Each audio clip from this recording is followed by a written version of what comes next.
I bless the night that nourished my heart, to set the ghosts of longing free into the flow and figure of dream that went to harvest from the dark, bread for the hunger no one sees.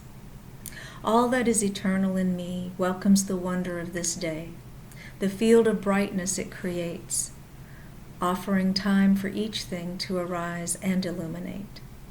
I place on the altar of dawn the quiet loyalty of breath, the tent of thought where I shelter, waves of desire I am sure to, and all beauty drawn to the eye.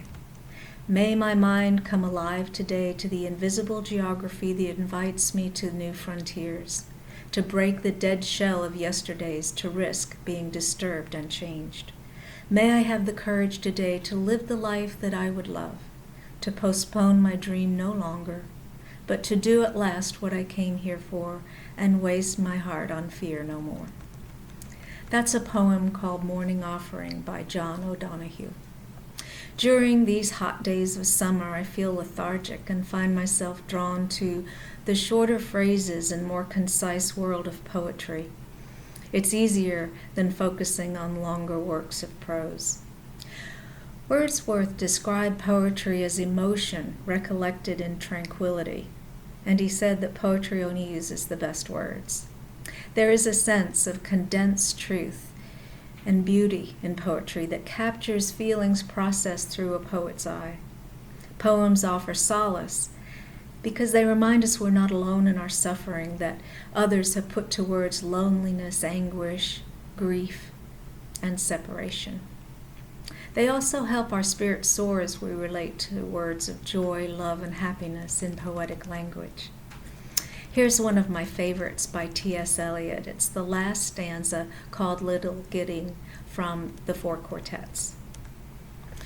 With the drawing of this love and the voice of this calling, we shall not cease from exploration, and the end of all our exploring will be to arrive where we started and know the place for the first time. Through the unknown, unremembered gate, when the last of earth left to discover, is that which was the beginning at the source of the longest river, the voice of the hidden waterfall and the children in the apple tree, not known because not looked for, but heard, half heard in the stillness, between two waves of the sea. Quick now, here, now, always, a condition of complete simplicity, costing not less than everything. And all shall be well, and all manner of things shall be well, when the tongues of flames are enfolded into the crown knot of fire, and the fire and the rose are one. Jan Richardson, a contemporary poet, wrote this lovely poem called In the Breath Another Breathing. Let it be that on this day we will expect no more of ourselves than to keep breathing with the bewildered cadence of lungs that will not give up the ghost. Let it be we will expect little but the beating of our heart, stubborn in its repeating rhythm, that will not cease to sound. Let it be, will we still ourselves enough to hear what may yet come to echo, as if in the breath another breathing, as if in the heartbeat another heart. Let it be, we will not try to fathom what comes to meet us in the stillness, but simply open to the approach of a mystery we hardly dared to dream. Of course, the master poets are in the Bible, especially in the Old Testament. As we chanted psalms at church in response to the choir, the ancient words stirred us. I miss the singing of the psalms, but reading the words are still powerful poetry for the soul. Here is Psalm 23 in the King James Version I learned as a child. The Lord is my shepherd, I shall not want. He maketh me to lie down in green pastures. He leadeth me beside the still waters. He restoreth my soul. He leadeth me in the paths of righteousness for his name's sake.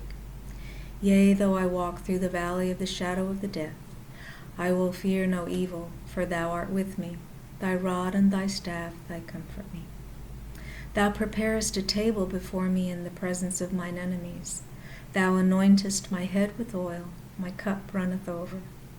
Surely goodness and mercy shall follow me all the days of my life, and I will dwell in the house of the Lord forever. Blessings to you, and I hope you are staying well as we continue to stay apart. I miss you.